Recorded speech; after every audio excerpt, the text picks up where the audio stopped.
Buenas tardes. En este primer video vamos a hablar de la fisiología del parto y en el segundo de prolactina. Este tema será tratado en particular en la clase sincrónica por si ha ofrecido alguna dificultad. El tema de lactancia, que es sumamente sencillo, les voy a dar una orientación para que lo estudien y lo trabajen en los trabajos prácticos. Vamos a analizar en esta clase los cambios hormonales involucrados en el parto. No vamos a ver nada referido a las contracciones, sus características, su frecuencia. Ese es un tema que seguramente van a ver en obstetricia. En principio tenemos que analizar qué efectos tiene la progesterona en la última etapa del embarazo, ¿sí? Y qué efectos tienen los estrógenos y cómo se modifica la relación progesterona-estrógenos.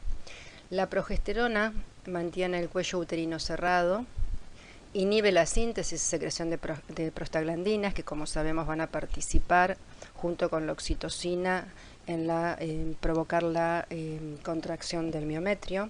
Mantienen la quiescencia miometral, es decir, impiden que se desencadenen las contracciones, porque la progesterona lo que hace es hiperpolarizar el miometrio, de manera tal que es imposible que haya una contracción, porque para que ello ocurra, como todos sabemos, es necesario que se genere un potencial de acción y como consecuencia de ello se provoque una contracción.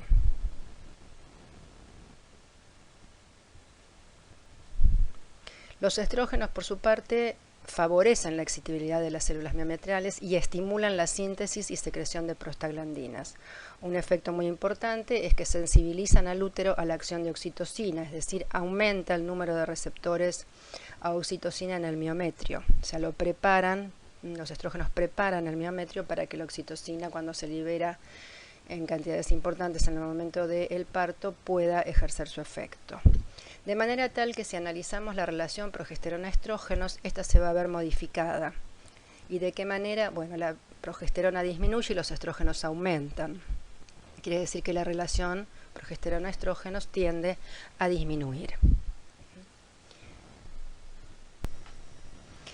Otros factores importantes a tener en cuenta son el CRH producido en placenta, que habíamos hablado en la clase de embarazo, el eje hipófisis suprarrenal del feto y obviamente prostaglandinas y oxitocina. Todos estos elementos, podríamos decir así, van a participar en el mecanismo del parto.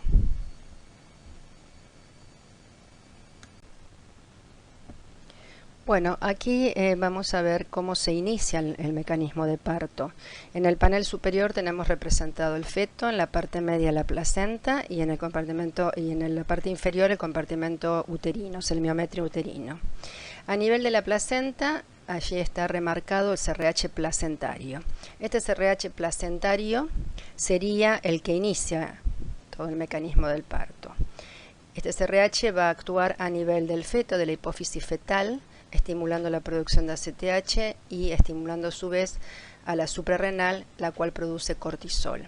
Este cortisol va a seguir varias vías. Por un lado, va a actuar sobre el feto, estimulando la maduración fetal.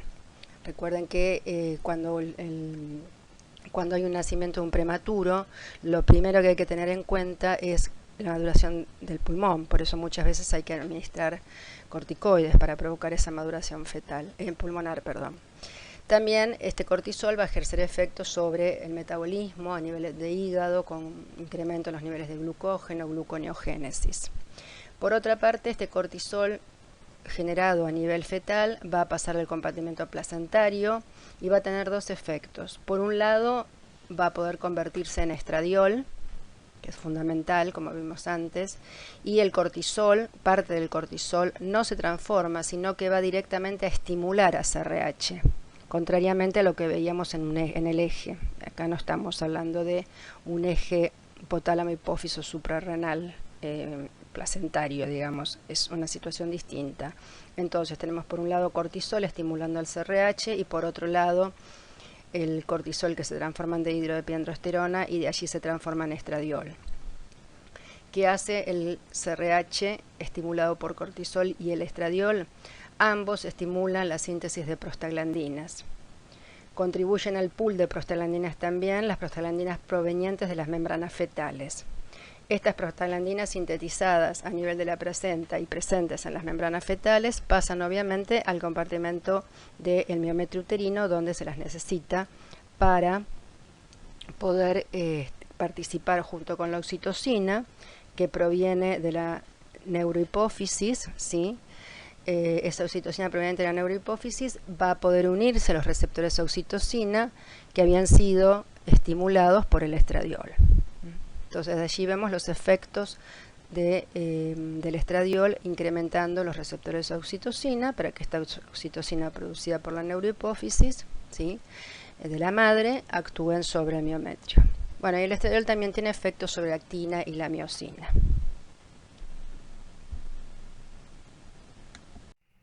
Otro punto a recalcar que está mencionado en la diapositiva anterior es la relación entre las catecolaminas y el parto.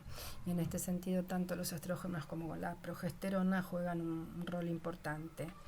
Los estrógenos, sí, que aumentan en contrapartida a la disminución de progesterona, estimulan la contractilidad uterina, ¿sí?, por aumento de la síntesis y captación de catecolaminas en el miometrio, ¿sí?, en tanto que la disminución en los niveles de progesterona reducen la acción beta inhibitoria de los nervios adrenérgicos y aumentan sus efectos alfa estimulantes. De allí que en la diapositiva anterior se observa aumento de catecolaminas y a nivel del miometrio aumento de los receptores alfa adrenérgico, que serían entonces en parte responsables de las contractilidades de las contracciones uterinas. Esta diapositiva simplemente es para mostrar, fíjense cómo los niveles de oxitocina se van incrementando, ¿sí?, a lo largo del embarazo, ¿sí? El embarazo a término tiene alrededor de 75, se presenta alrededor de 75 picogramos mililitro, que es una diferencia bastante grande respecto del primer trimestre, y en el trabajo de parto se incrementan aún más los niveles. Bueno, aquí se presenta un resumen, ¿sí?, de todo lo que hemos hablado, donde vemos que el factor fundamental para iniciar el parto es el CRH placentario, que impacta sobre la hipófisis fetal, la cual produce ACTH y estimula la corteza suprarrenal para que se libere cortisol. Este cortisol, como habíamos dicho, es responsable de modificar la relación progesterona-estrógenos, disminuye la progesterona y aumentan los estrógenos, y por otro lado, estos estrógenos junto con el CRH placentario son los responsables de elevar las prostaglandinas. Por otra parte, surgen señales sensitivas, ¿sí?, a nivel del útero, ¿sí?, el cérvix y la vagina. Estas señales sensitivas ascienden vía médula espinal hacia la hipófisis materna, o sea, hacia la neurohipófisis materna, la cual libera oxitocina. Recordar entonces que el útero ya está preparado para recibir esa oxitocina porque el estradiol sensibilizó el útero para que la oxitocina pueda unirse a esos receptores. Entonces, en conjunto, las prostaglandinas y la oxitocina son los que van a promover la aparición de las contracciones para que se produzca el parto. Esta diapositiva ustedes ya lo conocen, y aquí entonces cerraríamos el tema de parto. Recuerden que entonces el bebé desciende en el útero para iniciar el parto, se estimula la liberación de oxitocina.